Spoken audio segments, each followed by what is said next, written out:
ये तो हर ज़ीरू जानता है ना कि जो हमारी ज़िंदगी है वो हमारे पास अल्लाह ताला की तरफ से अमानत है, और अपनी अमानत को हमें कब अल्लाह ताला के हवाले वापस कर देना इस बात का भी हमें कोई पता नहीं होता। ज़िंदगी अगर मिली है, चाहे वो थोड़ी है चाहे ज़्यादा है, तो हमें उसका कोई ना कोई मकसद तो होना चाहिए ना कि हम अपनी ज़िंदगी को किन किन मकासद के तहत गुजार सकते हैं। और हर शख्स की ज़िंदगी का कोई ना कोई मकसद होता भी है। वो एक इंग्लिश कोटेशन है ना, a useless life is an early death. यानी अगर आपकी ज़िंदगी का कोई मकसद नहीं है ना, तो मतलब फिर आप ज़िंदगी नहीं गुजार रहे, बस फिर अपने आप को आप मुर्दा ही समझिए कि आपकी ज़िंदगी का कोई मकसद नहीं है। ज़िंदगी के जो भी मकासद होते हैं, किसी को अच्छा घर चाहिए होता है, किसी को जीवन साथी अच्छा चाहिए होता है, किसी को अल्लाह ताला के लिए अपनी ज़िंदगी वक्फ़ करनी होती है, किसी को माशी मामलात को बड़े अच्छे तरीके से खुश और उसलूबी से सरअंजाम देना होता है। मतलब हर एक की ज़िंदगी का कोई ना कोई मकसद होता है, और वो अपने मकासद को अगर पूरे तरीके से और ईमानदारी के साथ करता है तो फिर अल्लाह ताला भी उसकी मदद करता जाता है। आज के खाने में कोफ्ते बना रही थी, तो हमारी ज़िंदगी की औरतों की ज़िंदगी का भी यही मकसद है कि हम अपने घर वालों को, अपने रिश्तों को जो हमसे जुड़े होते हैं उनको खुश करने की कोशिश में लगे रहें। और हम ये जो घर के काम करते हैं ना, मैं आपको बताऊं, हमें इस पे भी सवाब मिलता है। मतलब ऐसा नहीं है कि हम ये अगर काम कर रहे हो तो ये बस अपना टाइम वेस्ट करें या हमें इसकी तरफ से कुछ नहीं। एक तो हम अपने रिश्तों को खुश कर रहे होते हैं, और दूसरा अल्लाह ताला की तरफ से हमें इन घर के कामों को सरअंजाम देने पे भी सवाब मिलता है। आज की सब्ज़ियाँ सारी जो वीकली सब्ज़ियाँ आती हैं वो सब आ चुकी थी, तो बस मैंने उनको अच्छे तरीके से धो के, जो जो सब्ज़ी धोने वाली थी उनको धो के, और बाकी सब सब्ज़ियों को मैंने कट करके तो फ्रीज़ करना था। बस इसी तरह का ये काम था जो आज चल रहा था।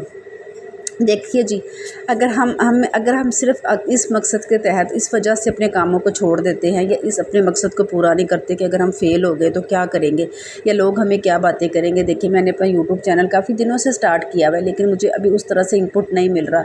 लेकिन अगर मैं छोड़ दूँ, मैं इसको बस ठीक है गिव अप कर दूँ कि ठीक है नहीं हो रहा तो ना सही, तो फिर ठीक है, तो फिर क्या है, कुछ भी नहीं होगा, किसी को कोई फ़र्क नहीं पड़ेगा। लेकिन मैंने तो अपने आप को फेलियर समझ के तो मैंने इसको छोड़ दिया ना। और वो एक और इंग्लिश कोटेशन है ना, not failure but low aim is a crime. अगर आप फेल हो गए हो ना तो वो कोई मसला नहीं है, लेकिन अगर आपने अपनी ज़िंदगी को वैसे ही मकसद हयात के बगैर ही गुजार दिया ना, तो वो फिर आप एक जुर्म कर रहे हो। इसके साथ साथ बातें करते करते मेरी सारी सब्ज़ियाँ कट गई हैं, वो मैंने इनको फ्रीज़ करना है। फ्रीज़ करने के बाद फिर 1 हफ़्ते की मेरी छुट्टी हो जाती है। थोड़ा सा टाइम मिला था तो मैंने सोचा कि चले कूलर को अच्छी तरह से पैक करके रख देते हैं ताकि अगली गर्मियों तक ये इस तरह से सेव रहे। मैं हर दफ़ा इस तरह से इसको मतलब प्लास्टिक शीट के साथ अच्छी तरह कवर करके फिर मैं इसको इसके बॉक्स में डाल के तो रखती हूँ। इस तरह से ये जो है ना वो डस्ट फ्री रहता है, और इस तरह से बिल्कुल नीट एंड क्लीन। ये मेरा कई सालों से ऐसे ही जो मेरा कुकर है वो बिल्कुल ठीक मतलब कूलर जो है वो मेरा बिल्कुल ठीक चल रहा है, इसमें कोई मसला नहीं बना, क्योंकि डस्ट फ्री रहता है तो फिर ये ठीक रहता है। अच्छा जी, इसके अलावा और क्या मकसद हो सकते हैं। ठंडी ठंडी हवाएं चल रही थी, बारिश का मौसम होने वाला था, तो फिर मैंने सोचा कि चलिए अब थोड़ा सा बारिश को, ये देखिए कितनी ठंडी हवा चल रही है कि पर्दे जो वो खुद ब खुद उड़ते चले जा रहे हैं। बारिश का मौसम मुझे बहुत अच्छा लगता है, और ये भी समझे मेरी ज़िंदगी का ये एक मकसद है कि मैं बारिश के मौसम को बहुत दिल से इंजॉय करती हूँ। छत पे आ चुकी थी, बारिश शुरू हो चुकी थी, तो फिर मैंने सोचा कि चले पहले थोड़ी देर जाके ऊपर सुकून से बारिश को इंजॉय किया जाए, और उसके बाद फिर आके नीचे देखते हैं कि क्या मामले हो, किस तरह से सर अंजाम देने हैं। नीचे वापस आए तो बच्चों ने कहा कि हमें पकौड़े बना के दीजिए, तो सरसों के तेल में बनाने के लिए मैंने रख दिए पकौड़े। और पकौड़े मैं हमेशा सरसों के तेल में बनाती हूँ। ये मैंने पहले भी एक दफ़ा वीडियो में बताया था कि मैं दूसरे जो ऑयल है उसमें पकौड़े नहीं बनाती। बच्चों को पकौड़े बना के देने के बाद फिर मेरा कुछ डेकोरेशन का काम था। ये मेरी एक स्टडी टेबल की वॉल है, इसकी भी वीडियो मेरे चैनल पर मौजूद है। ये मैंने पूरा स्टडी टेबल को किस तरह से रीऑर्गेनाइज़ किया था, स्टडी टेबल को कैसे मैंने ऑर्गेनाइज़ किया था, वो पूरी स्टडी मेरी है।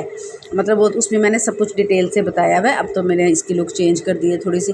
आज मैं काफ़ी महीने इस तरह से मैं देखती रही हूँ, मेरा दिल चाह रहा था कि मैं इसमें थोड़ा सा और चेंज लेके आऊँ, तो उसको चेंज लाने के लिए मेरे पास ये शीट पड़ी हुई थी, तो मैंने सोचा कि इसको और तरीके से कट करके तो इसको मैं थोड़ा सा और कोई इसकी लुक चेंज करती हूँ। मतलब थोड़े महीने गुजरते हैं ना तो मैं फेड अप हो जाती हूँ एक ही चीज़ को बार बार देख देख के, या एक ही डेकोरेशन को या एक ही कर्टन को देख देख के मैं फेड अप हो जाती हूँ। फिर मेरा दिल चाहता है कि मैं कोई ना कोई चेंज इस पर लेके आऊँ, तो बस उसी चेंज को लाने में मतलब मुझे, आप ये समझिए कि मेरी ज़िंदगी का जो मकसद है ना वो ये है कि मैं अपने घर को इस तरह से करूँ। ये मैंने सारे कट कर लिए हैं। कट करने के बाद इस तरह से मैंने इसको करना है। मैं जो मतलब पड़ी हुई चीज़ों को ठीक करना या इस तरह से चीज़ों को बना के सजाना, मतलब मेरी ज़िंदगी को मुझे बच्चा अच्छा लगता है, तो वो किया। उसके बाद वो मैंने दीवार आपको दिखा दी। उसके बाद मेरा ये एक सूट था स्टिच करने के लिए, मैंने सोचा अब थोड़ा सा टाइम मिला हुआ है तो इसकी पाइपिंग का काम रह गया था, तो मैंने वो पाइपिंग करना शुरू कर दी थी।